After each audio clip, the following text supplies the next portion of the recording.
आज इंदिरा एकादशी है। एकादशी के महात्म्य का श्रवण करेंगे।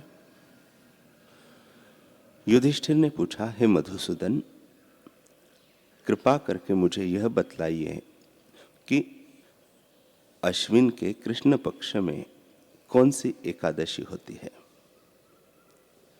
भगवान श्री कृष्ण बोले, हे राजन, अश्विन गुजरात महाराष्ट्र के अनुसार भाद्रपद के कृष्ण पक्ष में इंदिरा नाम की एकादशी होती है। उसके व्रत के प्रभाव से बड़े बड़े पापों का नाश हो जाता है। नीच योनि में पड़े हुए पितरों को भी यह एकादशी सद्गति देने वाली है। राजन, पूर्व काल की बात है।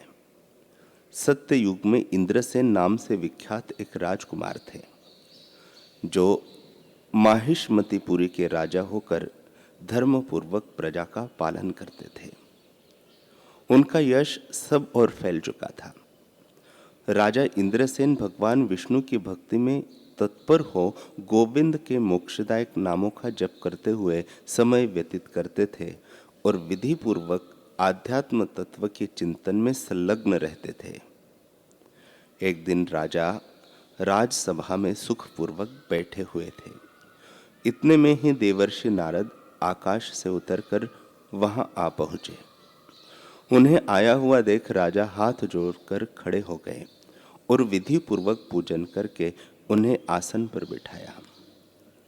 इसके बाद वे इस प्रकार बोले, मुनि श्रेष्ठ, आपकी कृपा से मेरी सर्वथा कुशल है।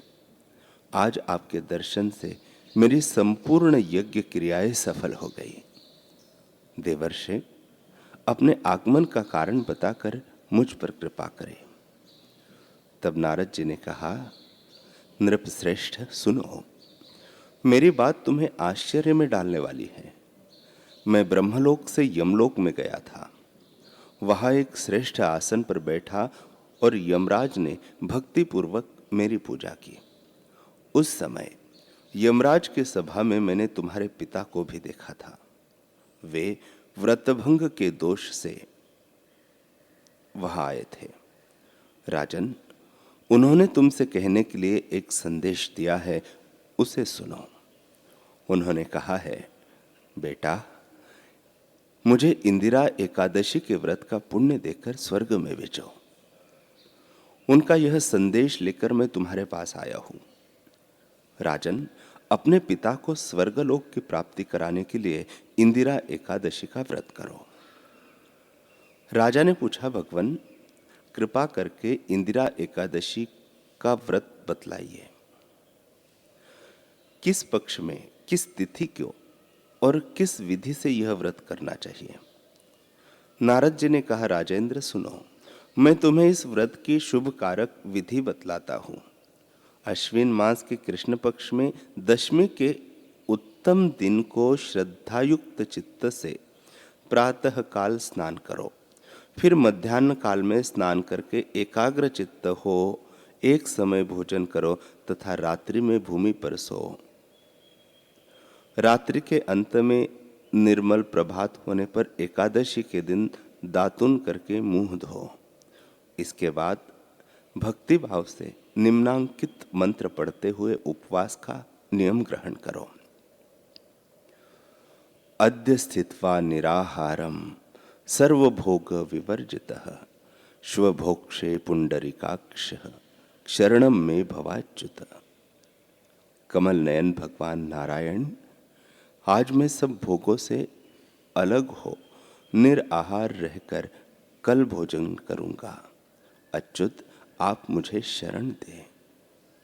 इस प्रकार नियम करके मध्याह्न काल में पितरों की प्रसन्नता के लिए शालिग्राम शिला के सम्मुख विधि पूर्वक श्राद्ध करो तथा दक्षिणा से ब्राह्मणों का सत्कार करके उन्हें भोजन कराओ। पितरों को दिए हुए अन्नमय पिंड को सूंघकर गाय को खिला दो। फिर धूप और गंध आदि से भगवान ऋषिकेश का पूजन करके रात्रि में उनके समीप जागरण करो। तत्पश्चात सवेरा होने पर द्वादशी के दिन पुनः भक्ति पूर्वक श्री हरि की पूजा करो। उसके बाद ब्राह्मणों को भोजन कराकर भाई, बंधु, नाती और पुत्र आदि के साथ स्वयं मौन होकर भोजन करो। हे राजन, इस विधि से आलस से रहित होकर यह व्रत करो। इससे तुम्हारे पितर भगवान विष्णु के वैकुंठ धाम में चले जाएंगे।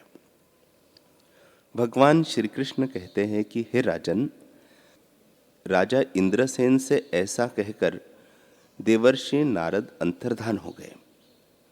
राजा ने उनकी बताई हुई विधि से अंतःपुर की रानियों, पुत्रों और भृत्यों सहित उस उत्तम व्रत का अनुष्ठान किया। कुंती नंदन, व्रत पूर्ण होने पर आकाश से फूलों की वर्षा होने लगी।